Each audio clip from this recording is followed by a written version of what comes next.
Donc, quoi investir 100 euros?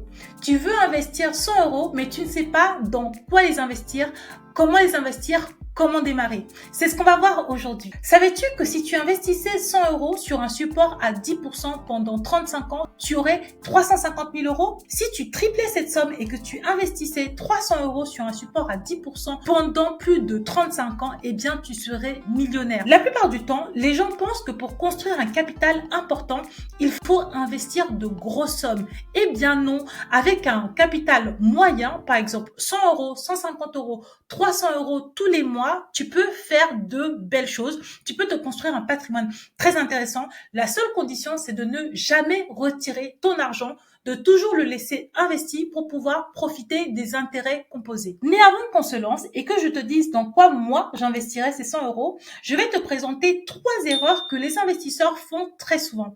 La première erreur, c'est qu'ils investissent sans aucune stratégie. Quand tu investis sans aucune stratégie, c'est comme si tu prends la voiture sans GPS, sans destination. Eh bien, tu peux aller n'importe où, donc faire n'importe quoi. La deuxième erreur que de nombreuses personnes font quand elles investissent, c'est qu'elles manquent de patience. Que ce soit en bourse, en crypto-monnaie et même en immobilier, eh bien, il y a des cycles. Il faut parfois savoir être patient, attendre pour pouvoir avoir des revenus et des performances intéressantes sur le long terme. La troisième erreur que les gens font très souvent, c'est qu'ils procrastinent. Ils se disent « Oh, je ne m'y connais pas assez, j'ai peur, j'ai pas assez d'argent, et s'il y avait un problème ?» Résultat, ils ne passent jamais à l'action. Tu connais le proverbe, on dit toujours que le meilleur moment pour investir, c'était hier et le deuxième meilleur moment pour investir, c'est aujourd'hui. Donc, avant que je te partage l'intégralité de mes astuces et tips sur comment investir 100 euros, je tiens à te dire que ce podcast, ce n'est pas un conseil en investissement. Je te partage et je te donne des informations éducatives pour que tu puisses explorer et augmenter tes connaissances de ton côté. Ce programme te tente, let's go! On va voir aujourd'hui ensemble comment investir en fonction de tes priorités.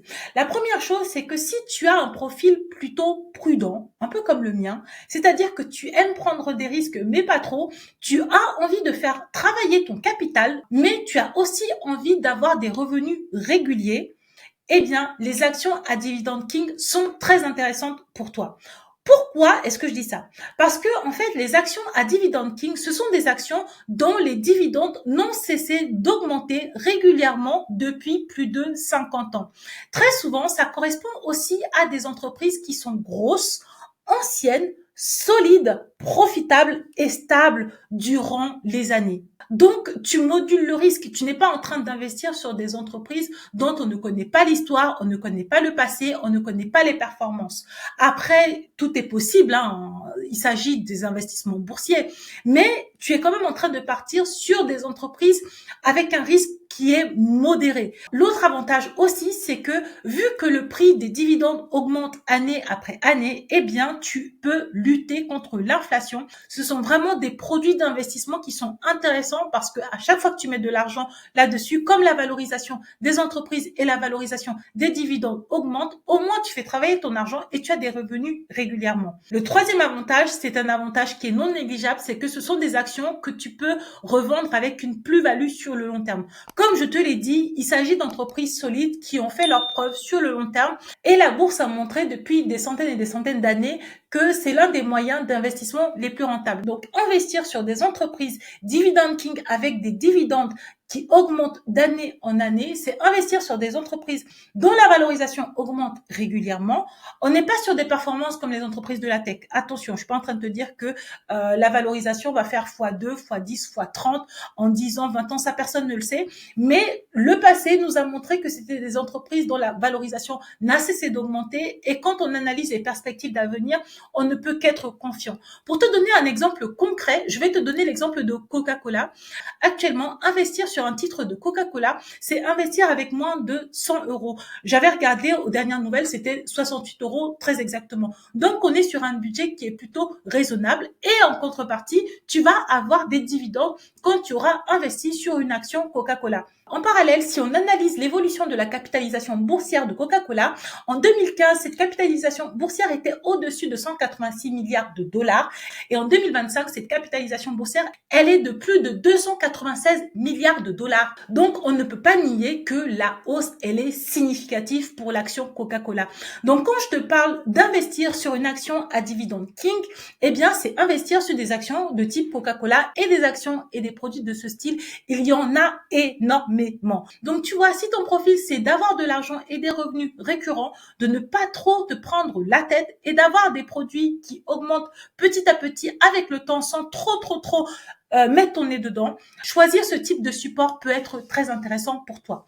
Ensuite, il n'y a pas que Coca-Cola, il y a potentiellement d'autres entreprises dividende king ou similaires dans lesquelles tu aimerais investir, mais tu n'as pas l'argent, tu n'as pas les moyens. Le prix de ce type d'action est beaucoup trop élevé. Sache qu'avec Trade Republic, tu peux investir sur des actions fractionnées, tu peux acheter des petits bouts d'actions et si ces actions versent des dividendes, eh bien, tu vas avoir des petits bouts de dividendes. C'est pas beaucoup, mais au moins c'est proportionnel à ton budget et tu fais travailler ton argent. Donc voilà, tu n'as absolument aucune excuse. Si tu as ce profil-là et un budget de 100 € à investir, tu peux commencer simplement via des actions fractionnées.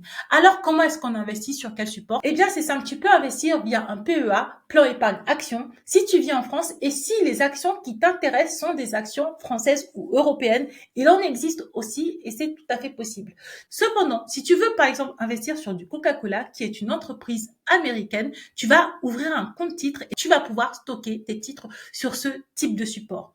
Maintenant, passons à une seconde option. Tu as un profil qui est un petit peu différent. Toi, ce qui t'intéresse, c'est la plus-value. Tu veux gagner de l'argent à tous les coups. Tu ne veux prendre absolument aucun risque. Tu veux diversifier un maximum ton capital et faire le moins d'efforts possible. Ça t'intéresse pas d'aller regarder les actions, d'aller regarder leur histoire, d'aller regarder leur valorisation, d'aller regarder leur capitalisation. Toi, ce que tu veux, c'est verser tous les mois le même montant sur le même produit et le voir grandir encore et encore. Et une fois que ton capital a bien grossi, commencer à vendre une partie de ces montants. Eh bien, sache que les ETF sont les produits qui sont les plus adaptés à ton profil, notamment les ETF qui suivent les indices boursiers. Pourquoi? Parce que de nombreux indices boursiers sélectionnent principalement les meilleures entreprises. Si on prend par exemple l'indice boursier S&P 500, eh bien cet indice sélectionne les meilleures entreprises américaine. Si une entreprise performe beaucoup moins bien ou est moins intéressante, l'indice va s'occuper lui-même de la retirer de l'indice et donc t'éviter d'avoir des performances négatives. On peut aussi prendre l'indice MSCI World. L'indice MSCI World investit dans les meilleures entreprises mondiales. Quand tu investis dans un ETF qui suit ce type d'indice, eh bien en une fois, tu investis dans un millier d'actions. De mémoire, c'est 1400 pour le MSCI World. Donc ton risque est parfaitement diversifié. Tu n'as pas besoin de te préoccuper de la nature des entreprises, de quelles entreprises. Tu as juste à faire un versement régulier sur le même support. Et figure-toi que depuis de nombreuses années maintenant, toutes les études le montrent, les investissements dans les indices boursiers sont les investissements les plus intéressants, les plus rentables. Ils battent même la plupart des plus grands traders au monde. Donc, ça peut valoir le coup d'investir sur un ETF tout simplement parce que non seulement il n'y a pas beaucoup de frais, mais en plus, le risque est diversifié et surtout, tu peux investir avec un montant pas important. En plus, tu peux aussi diversifier tes investissements dans les ETF. En effet, tu peux investir sur des ETF de type sectoriel, principalement qui sont indexés sur les matières premières comme l'or. Si on prend l'or, l'or présente des performances exceptionnelles depuis un certain nombre d'années maintenant. Donc, investir sur un ETF sectoriel qui suit les matières premières comme l'or, ça peut être une très bonne idée. Tu peux aussi investir sur des ETF sectoriels qui ont pour sous-jacent des entreprises qui travaillent autour des matières premières et pas directement dans les matières premières. Donc vraiment, tu as beaucoup de possibilités quand tu investis via les ETF. La quatrième option, c'est tu as un profil un petit peu à l'ancienne, un petit peu old school, tu as envie d'investir dans l'immobilier, tu as envie d'avoir des revenus locatifs, mais tu n'as pas du tout envie d'avoir la migraine, les maux de tête et les difficultés qui vont avec. Eh bien, il y a des produits adaptés pour toi. On parle des SCPI, les sociétés civiles de placement immobilier. Eh bien, ces sociétés te permettent d'investir dans l'immobilier, mais elles vont t'éviter d'avoir à acheter en direct un bien et tu vas pouvoir recevoir des revenus locatifs négatif régulièrement, tous les mois normalement ou tous les trimestres. Ça dépend de la SCPI. Et si tu investis sur une SCPI dans le cadre d'une assurance vie, eh bien, figure-toi que tu peux investir sur des montants qui sont assez faibles. Ça peut aller même en dessous de 100 euros. Après, si tu veux acheter des titres de SCPI en direct, souvent, il va falloir envisager des montants comme 300, 400 euros la part. C'est souvent un petit peu plus cher de pouvoir les détenir en direct. Enfin, si tu as un profil très risqué, tu n'as aucun problème à perdre de l'argent, tu as du temps devant toi et tu es plutôt très curieux, tu as envie de te former, tu peux investir sur les crypto-monnaies. Les crypto-monnaies, c'est une classe d'actifs qui fait parler beaucoup d'elles parce qu'on a énormément de nouveaux millionnaires crypto. Si tu avais investi dans le Bitcoin dès le début et tu n'avais jamais vendu tes investissements, eh bien, tu serais millionnaire tout simplement à l'heure où je te parle.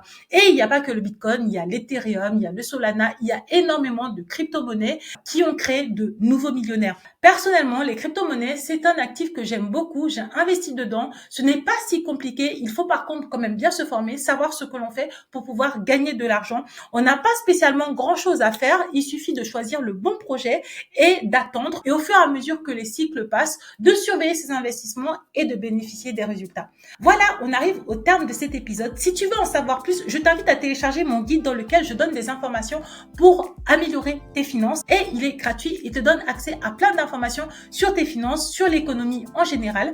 J'espère que cet épisode t'a plu. Je t'ai présenté mes actifs préférés. N'hésite pas à me dire en commentaire quels sont tes actifs préférés à toi aussi. Si tu as investi en crypto, en IMO, en bourse ou tous ensemble, un petit peu comme moi. Je te fais plein de bisous. À la semaine prochaine. Bye bye.